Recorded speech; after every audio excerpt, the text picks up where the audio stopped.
السلام عليكم، ازيكم حبايبي؟ عاملين ايه؟ يا رب تكونوا بخير. معاكم ميرو مختار. النهارده هنعمل كده طريقه جميله جدا، شويه محاشي كده وغدا حلو جدا، ومعايا لحمه هنعملها زي كباب حله كده. معايا هنا الممبار مغسول حلو، معايا ورق عنب، ومعايا كمان كان عندي كام ورقه كده في قلب التلاجة كرنب، طلعتهم قلت اما احشيهم معاه. اول حاجه هبتدي بها كده اللحمه عشان تستوى براحتها. معايا طاسه سخنه، احط فيها معلقتين زيت يكونوا سخنين كده، واتاكد ان الطاسه تبقى سخنه حلو. هرفع احط فيها اللحمه كده وهرفعها على النار لغايه ما تاخد معايا، تاخد الصدمه وتاخد اللون الذهبي الجميل بتاع اللحمه ده. تمام. بعد ما خلاص اخد اللون بتاعي هنزل بالبهارات على حسب بقى ما انت حابه من البهارات. انا حطيت فلفل اسود، ورق لورا، وشويه من الروزماري، وشوية من الأوريجانو أو الزعتر. طيب لو انت عايزة تحطي بهارات تانية حطي بهارات تانية على حسب ما انت حابة، يعني شوفي انت حابة تحطي بهار ايه حطي. زي ما اقولك البهار ده لعبتك انت، وعلى حسب انت مذاقك انت اللي بتحبيه. عندي بقى هنا البصل يكون مقطع كده، زي ما انتوا شايفين كده. الكلام طار مني. تمام. هكون مقطعه البصل كده وهحطها على النار وهرفعها شويه، وحطيت كمان معاها عشان بس تعزز النكهه، حطيت معاها حته فلفله، وهحط عليها كوبايه من الميه السخنه وهرفعها على النار. تمام. هغطيها واسيبها على نار هاديه. هاجي دلوقتي لخلطه المحشي. معايا الرز بتاعنا يكون مغسول، ومعايا البصل بتاعي طبعا على حسب كميه الرز اللي انت هتحتاجيه. انا هنا كمان هحشي كذا حاجه كذا نوع، فانا طبعا مزوده شويه. تمام. هحط البصل والبصل مبشور وطماطم مبشور والخضره بتاعت المتقطع، واحط البهارات بقى على المحشي. طيب هتحطوا بهار ايه؟ هحط شويه من النعناع المجفف، شويه صغيرين جدا عشان ما يغيرش طعم المحشي بتاعي، ومعايا ملح وفلفل وكمون وشطه، وشويه صغير من البابريكا، وشويه من وشويه من المصلى على النبي هو شويه صغير من الكزبره الناشفه. تمام. وشوية من الزيت، وهقلب كل ده حلو جدا مع الرز، وبعد كده هشوف انا هحشي ايه معاه. طبعا انا هبدأ اول حاجة بالمحشي اللي هو الممبار. طيب هتقولي لي هبتدي بالممبار لان الممبار بياخد وقت على ما بيستوى وكده. طيب لو انت عايزه تعملي، انت مش عايزه التسبيكه بتاعت المحشي، مش عايزاه يبقى ني في ني، عايزاه تعمليه مسبك، ممكن تسبكي الطماطم عادي وتمشي على الخطوات اللي احنا عملناها دي.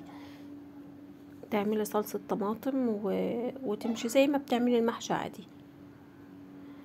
انا هنا المحشي الكميه اللي عندي زي ما قلت لكم انا هحشي بيه كذا نوع، وسبحان الله كل نوع بيبقى له طعم على حسب اللي هو المحشي فيه. يعني الممبار له طعم، وورق العنب له طعم، والكرنب له طعم، مع ان هي الحشوه واحده بس سبحان الله، يعني كل واحده على حسب الطعم اللي بيبقى محشي فيه.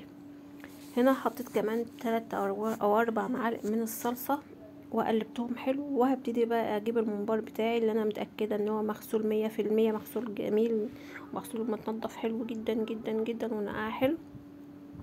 انا كنت عايزة اصور لكم الفيديو وانا بنضفه، بس طبعا ما كانش فيه فرصة، فمش مشكلة. وزي ما قلت لكم انا اول مرة اساسا اول مرة اعمل الممبار في حياتي، يعني انا قبل كده ما عملتوش خالص.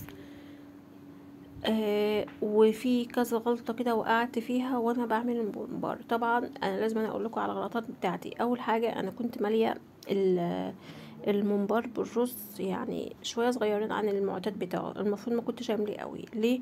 لانها على ما الرزية تستوى هتبقى عايزة تاخد مكان، فطبعا الممبار لما بيتحط في المية بيكش والرز بيستوى معانا، فما فيش يعني مش اخد راحته في السوا زي ما بيقولوا كده.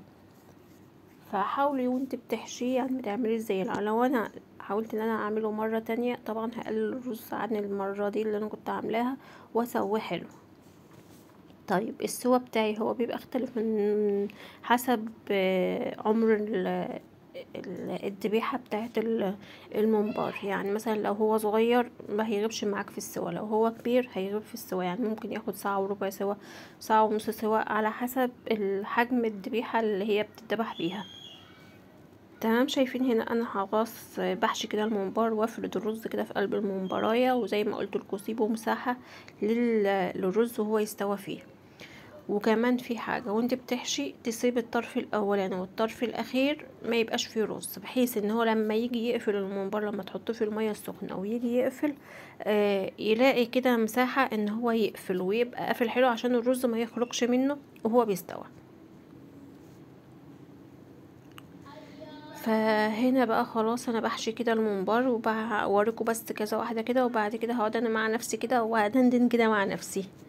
شايفين انا هنا بنزل رز كده لتحت، والحته التانية كانت لسه ما فيش فيها رز، ما فيش مشكله امسكها وادخل فيها رز تاني عادي.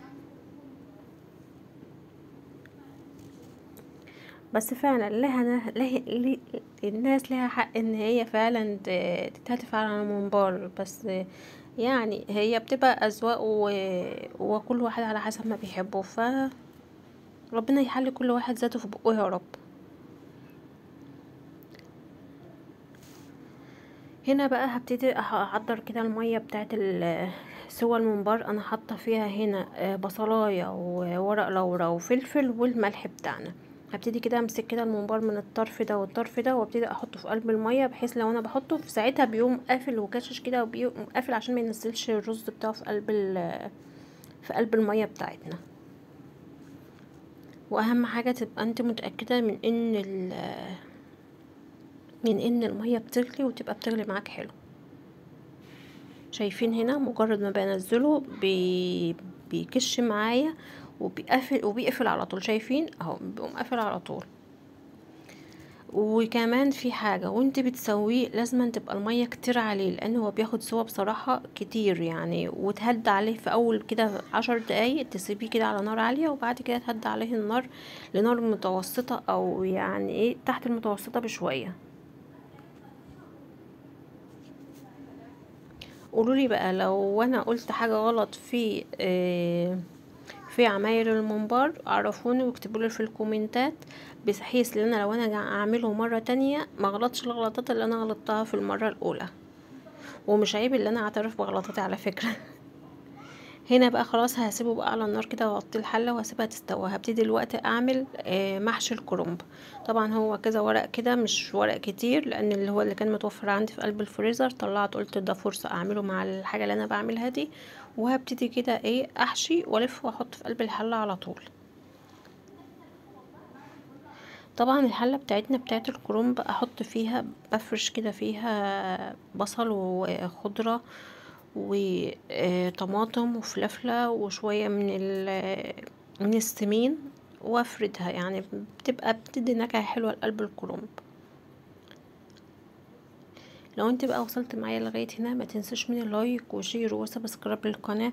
طبعا والكومنت الحلو بتاعك، الكومنت الحلو هو اللي بيشجعني ان انا اعمل فيديوهات. طبعا الفترة دي الواحد اصلا عنده احباط جامد جدا جدا من القناة، بس اهو بنحاول اهو نعمل اللي علينا ونقدم لكم حاجة تفيدكم. انا عارفة لو هي حاجة كانت اي كلام كنت انتوا جات القناة ممكن ترتفع، بس احنا مش عايزين الحاجة لأي كلام، او مش عايزين الحاجة اللي هي زي ما بيقولوا كده ايه حاجة هايفة. لا احنا بنقدم حاجة محتوى نضيف، محتوى كده محترم، يعني حاجة كده يعني. دلوقتي هبتدي اجيب الطاجن بتاعي واحشي ورق العنب. ورق العنب اما تعمليه في الطاجن او تعمليه في الحلة عادي وترفعه على النار.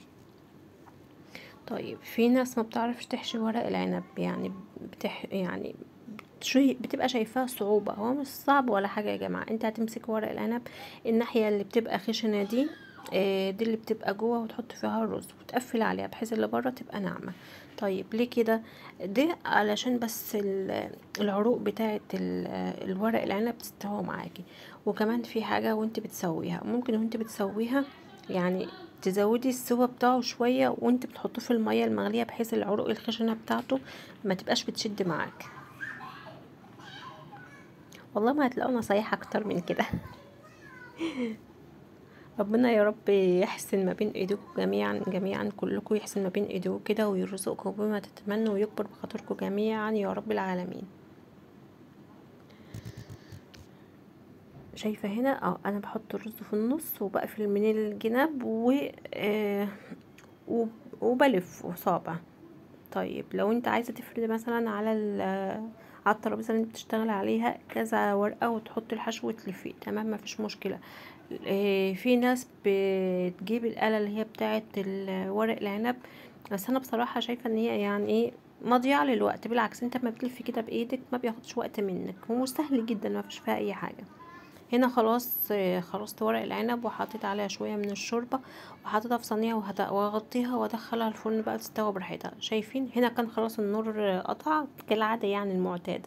وده بصور لكم على الكشاف بتاع الفلاش بتاع الموبايل. هبتدي هنا، شايفين الممبار كان ما شاء الله كان جميل. هطلعه بقى كده من قلب الشوربه بتاعته وهبتدي اقليه. طيب انا بس سبته شويه كده بس يهدى كده عشان وانا بقليه طبعا كان صعب جدا جدا وانا بقليه. فهبتدي اقليه في زيت. شوفي انت بتحبي تقليه في ايه، اقليه، ممكن زيت على سمنه، ممكن زيت بس. شايفين؟ ويا سلام بقى ويتاكل وهو سخن.